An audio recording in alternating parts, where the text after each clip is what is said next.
Oh, yes, indeed. It is Shaka's turn to predict exactly what will happen in Russia. And behind us is Paulo Guerrero. He will be going to Russia, Shaka, with Peru. His ban has been overturned. I wonder if that's going to affect your picks. Let's look at your group picks first, shall we? And yes, it does. Peru. It does. Group C, Peru go through at the expense of Denmark and Australia.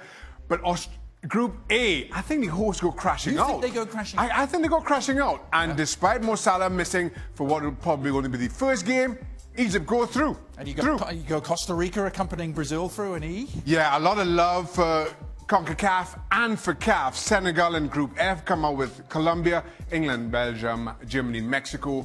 No huge surprises there, I don't think. There's some different picks from the picks we've seen before. So that leads us to a very interesting round of 16. Yes, sir. Spain against Egypt. Spain against Egypt. And unfortunately, this is where it all comes unstuck for Egypt. Despite their 45-year-old goalkeeper, you think he's going to be playing no further part? Yeah, I think this is where it all comes to a screeching 45-year-old halt. All right. And despite Guerrero, Argentina get the better of Peru as well. South American encounter. Germany, Costa Rica, opening game in 06. Yeah, but Germany, you just got to fancy Germany as usual. And I think Belgium get the better of Colombia here. I still feel there are a lot of question marks about Belgium, but they get the better of Colombia. That would be a tasty round of 16 matchup. The other half of the bracket. Yep, I go Uruguay, Portugal after they top Group A. I go France to get the better of Nigeria. Yeah, they met each other last time around in the round of 16, didn't they? Yep. Brazil get the better of Mexico. Feel sorry for Mexico. It comes to a screeching halt there. Now, come on. This is my surprise. England winning? England winning? Yeah, okay. I expect England to top the group, and then all of a sudden that relative success gets to their heads. Don't do it. And I go for Senegal to second highest ranked team in Africa. Get the better of the English. I'm not just saying that to upset you, Adrian. I guess round of 16 would be a moral victory. I've got to go. There you go. You tried to jump ahead, didn't you? I did. Quarterfinals, Spain, Argentina. Spain, Argentina. Argentina very good up front. Everything else I'm not so sure about. Spain, one of the more balanced teams in this tournament. And again, I mentioned I've got question marks about Belgium. Nobody ever has questions about Germany.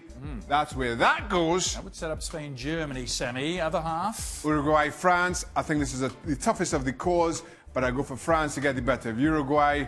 And I go for Brazil to put an end to my fairy tale Senegalese story. Having beaten England, you don't think they can then beat Brazil? No. I can't believe it. No. You know what England are like in these big tournaments. And here, for all the marbles, Brazil get the better of France. Yeah. Germany get the better of Spain. I think their lack of a striker. Diego Costa has been great at national football, domestic football. I just feel unproven and hasn't shown me enough on the international stage. That's why I go for Germany. So, setting up a repeat of the semi-final from 4 years ago. Is there going to be revenge? There will be. Many ghosts will be buried here. Brazil to go on and win the World Cup 2018.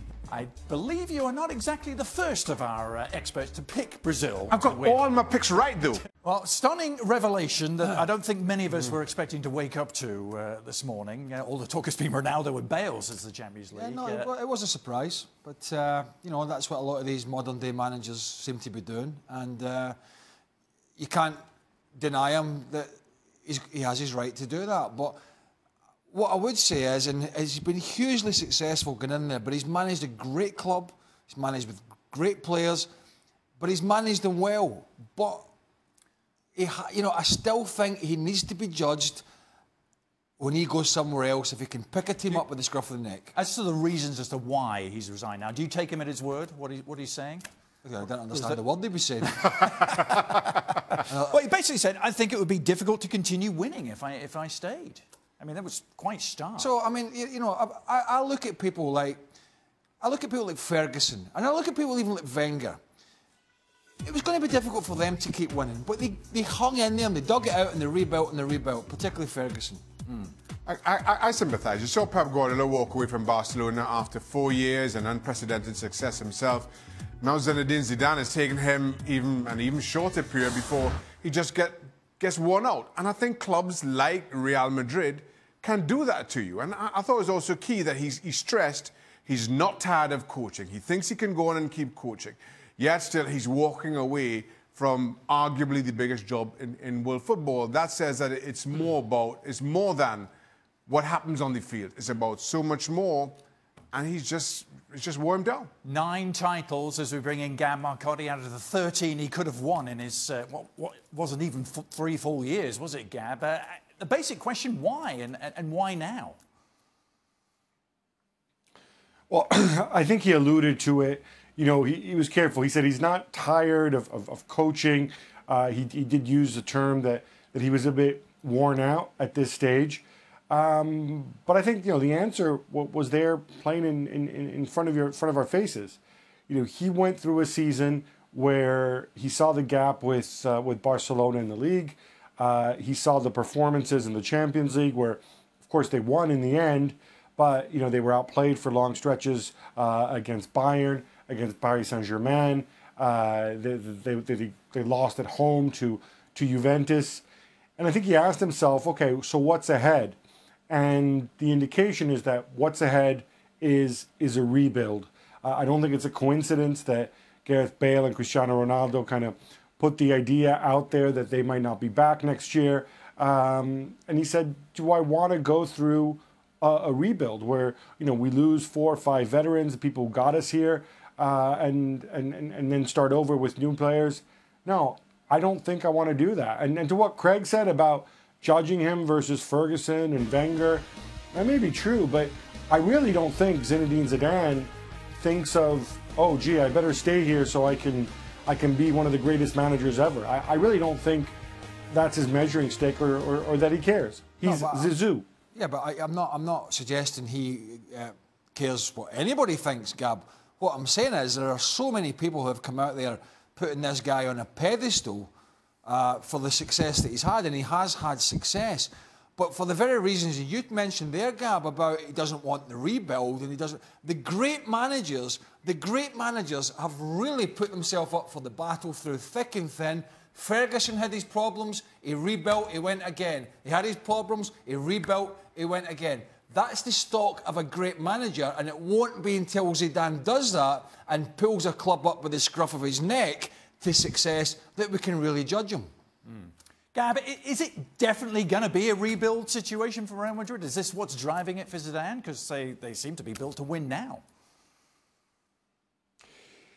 Yeah, that's one of the odd situations, and obviously Zidane knows the club's plans better than you or I do. On paper, you look at this, the average age of the starting 11 in Kiev was 29 years old. You go up and down the squad, and you see a whole bunch of guys who are locked into long-term contracts through 2021, 2022. Most of these guys make a lot of money, so even though they're very good players, throw in their age, they're actually not that easy to move, to bring money in. And if you look at the team, the last starter to have been, or the last time Real Madrid brought in starters was in 2014 when Toni Kroos and Keylor Navas went and joined the club. And remember, Navas didn't start right away. So there's a case to be made that, you know, now is the time that the club needs to go and think about bringing in 2, 3, 4, 5 more superstars. And that's going to involve a rebuild. And I think he also looked around and again, saw some of Bale and Ronaldo's antics after the Champions League final and said, do I really want to be a part of this again, go through this process, or have I kind of proven my point and now try and experience elsewhere? Well, not many managers have got to leave Real Madrid on their own terms. In fact, you have to go back to Fabio Capello at his first spell for the last... to leave of his own will. The odds for the next manager, of course, this is going to be dominating our conversation for quite some time now. Interesting that, you know, Pochettino is amongst the bookies. He's not the favourite. If you look at the latest odds, Gab, Arsene Wenger at 5-4 is actually top of the list. What do you make of that? I mean, look, all of this happened so quickly. I certainly take Florentino Perez actually at face value when he says, you know, he first found out about this on Wednesday. I think right now, looking at these odds lists, they're pretty meaningless. Real Madrid have not moved yet. They may have an idea, but nothing's actually happened. Pochettino would would certainly be somebody who's, I think he's made it clear he'd love to go back to Spain. But you have the big hurdle of that big contract he signed with Tottenham, and obviously the need to go and negotiate now with Daniel Levy, which is never easy. Arsene Wenger obviously is available. Strong suggestions they might go for an internal solution. Somebody like Guti, who obviously spent more than 20 years at the club as a player, going back to his time in the youth academy, and who for the last 5 years has been coaching at youth level. And of course, like Zidane, he was a part of those Galactico teams. So they have different options in front of them. I think going for an external candidate, I don't think there's an obvious choice. It is that time, ESPN FC Extra Time. Adrian Healy, Shaka Hislop, and look who we hauled back off the Yorkshire golf courses. Look at that smile on his face. Yeah. Can you believe it? He's so happy to be back. In fact, we really just want you to give us a full breakdown of the Yorkshire golf courses for this edition of Extra Time. We can do that. I could break down the pubs. Yeah, what you can remember of them. The 19th holes. The weather was good. Was spectacular. The weather was good. I can in see. England, as you know. Yeah. Well, as you well know as well, having lived there for many a year, it was actually pleasant. The end of May can be dicey. Tricky. Yeah, especially up there in Yorkshire. Every time of the year can be a bit dicey in England. Not just the end of May. All right. Good to have you back, sir. You may have read or seen a little bit about the Sergio Ramos, Mo Salah tangle. Is it still going? Yeah. Have you signed the petition, more importantly? Well, Jason wants to know, why did 500,000 people sign a petition to punish Ramos? There's 500,000 people with nothing better to do in their life. There's 500,000 people who need to get up in the morning and look themselves in the mirror and say, have I got nothing better to do in my life than sign a petition over a challenge on a football field? It is a little bizarre, I've got to say. More than a little bizarre. Well, who starts the petition? Who wakes up in the morning and says, I'm going to have to put a petition together. Right. And I'm going to have to take it to UEFA and He needs to FIFA. be punished. And people mustn't make challenges anymore. Somebody's woke up and thought that. And then 499,999 other people, signed that. People, idiots, have signed it. Yeah. I mean, honestly, you've got nothing better to do. Yeah. Oh, goodness gracious me. Apparently not. I don't know if... It'll be 600,000 tomorrow. It will. Signing a petition to get me off this show next. How many of that? Get a few, wouldn't it? Where do I sign? Well, 500,000. Yeah, Dan Thomas is leading the petition right now. Given the age of one Sergio Ramos and Cristiano Ronaldo, and a few others maybe you could throw in there, the over 30 brigade, are we witnessing the end of an era for Real Madrid? Says Stefan. And Shaggy, you can chip I believe it. Craig likes end of an era. Well, we had this. I won't go into in detail, but I did have an argument with several of my colleagues about the end of an era at Barcelona at the start of the season. Yeah. When they tried to pummel me that it was the end of an era, and I was like, hold on, just slow down a minute. It's not always just black and white. Right. You know what I mean? There are some middle ground here. Yeah. And lo and behold, they had quite a successful season. So I don't think so. No. No, well, not for Real Madrid. A lot of people have jumped to that because there's a lot of over 30s now. Yeah, and understandably, all players come to an end at some point or the other. Even players like Cristiano Ronaldo and Sergio Ramos. I think the thing with Real Madrid is they certainly have enough young talent coming through, heavily linked with Neymar. If they can do that, yes, they come to an era in one sense, but it's a pretty smooth transition into the next. Not surprisingly, Real Madrid dominating the questions. Honey is going to get on the act with Zinedine Zidane gone now. Does that mean that Gareth Bale stays at Madrid? Benzema finally is sold this summer. Is that how it's all going to... I think as a player, I think certainly as a player when you're at loggerheads, and maybe that's the wrong terminology, but when you're certainly not the favourite of the manager, as Gareth Bale wasn't under Zidane in the end, and in your mind you're thinking I might need to go to pastures new. When that changes, you do take a back step, unless of course he's had enough of living in Madrid and he wants to say return to England or go to Germany, which has been reported with Bayern Munich. I would find that surprising about leaving the Madrid lifestyle and the weather and playing at the Bernabeu. I think it is purely a management issue. So if that with that changing, I think what he'll do with his agent is probably sit back, wait and see who's coming in, how it's going to pan out, and then they'll make a decision. So I would say his mindset will probably, I think, have changed. Yeah, look, you understand Gareth Bale feeling the way he did and saying what he said immediately after the Champions League final. The fact of the matter is there are a lot of hurdles between Gareth Bale leaving the Bernabeu and going in anywhere else, namely a transfer fee, who's willing to pay that now, and still match his wages. Now all of a sudden you got a fresh opportunity with a new manager, with Zidane stepping down. Maybe that's the clean slate you're looking for. So expect Gareth Bale to say no more for the next couple of months. There's a World Cup to get through, and then all of a sudden as teams start focusing on next season, maybe you start to see some of that dust settle. Let's not kid ourselves here. If he thinks he's going to play, and he's at Real Madrid, and he's living in Madrid, and he's happy with all that when you throw it in, do you really think he wants to come back and play in England? Not many better places to be. Even at somewhere like Man United or Man City or Chelsea or like whatever. Madrid to that, if he's happy, no chance. Did you guys both play against Steven Gerrard and Frank Lampard at the start? Oh, actually, when no, I never.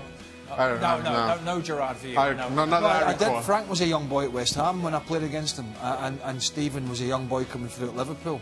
Yeah, very young. How do you think they both? So they both, bizarrely enough, have turned down full-time TV punditry, which they've been doing a bit of this year, and have thrown their hand in the club management. How are they going to do? Lampard's going to Derby in the Euro team, and Steven Gerrard. Well, they would pop up in the punditry now and again. I mean, they weren't exactly on every week. Frank in particular spoke well, in my opinion. He's a Steven Gerrard taking the Rangers job is a huge job. I mean, it's like people are saying, oh, you know, it's a good one to just test. Just give a compliment to another broadcaster. I don't think we've heard that before. What's that? You're saying Lampard was a good pundit? No, I didn't say he was a good talker. Oh, good talker. Okay. Glad we clarified. I mean, it's. But the two. I didn't see much of Frank. Do you think the two of them are management? I don't watch much of other people, but whatever they do, they do. Management potential. Look, I don't know because Gerrard's gone into a very difficult situation at Rangers. It's very fractured behind the scenes. They're miles behind Celtic. They've had huge problems. It's not a great squad of players. He needs money. Have they got it? I doubt that very much. Frank got into the Championship at my old club, Derby County. It is a bear pit, the Championship. You know, Rangers will have expected to challenge Celtic. I don't think that will happen unless they spend a lot of money. And Derby will be expected to get promotion. Frank might get some money to spend, but what, they play 46 games in the league alone? It's tough. The answer is you just don't know until you get in there and see if it's for him. What's your gut feeling, Shaka, about these two? I'm like, I can't make a decision. It's such an inexact science. You've got great players who make great managers. Zidane, who also in the headlines, Pep Guardiola. You've got players or managers who never played the game. Say Alex Ferguson, Jose Mourinho. Whoa, let me stop. He did play. But not to that level is what I'm saying. Not to the level that we're talking about here in terms of management. And you have everything in between. And plenty of great players have not made. And have failed. A number of great managers have failed. Well, I played under Ruud and played under played under Ruud Gullit, and the big man struggled in that department. All the clubs he's been at, and he came over here. He struggled over here in the US. He struggled at Newcastle. He had some success at Chelsea, but he struggled with the management of players. I don't know. I don't know how both these will handle. Looking at the personalities from the outside, it would seem Lampard would be more, I think, have a better chance of dealing with players than Steven Gerrard. That's only looking from the outside at kind of how their personalities are. I think Frank's a bit more easygoing, probably tough as all boots behind it all. But it's about how they're going to deal with players. Two things: money and dealing with players.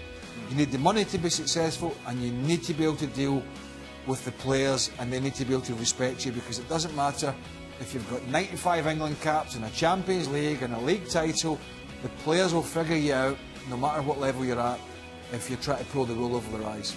It's going to be fascinating watching them begin their managerial career. What is even more fascinating than that, Craig, is when you get to make your World Cup I thought he was going to be manager. The World Cup predictor is over there on the big board. You haven't done it yet.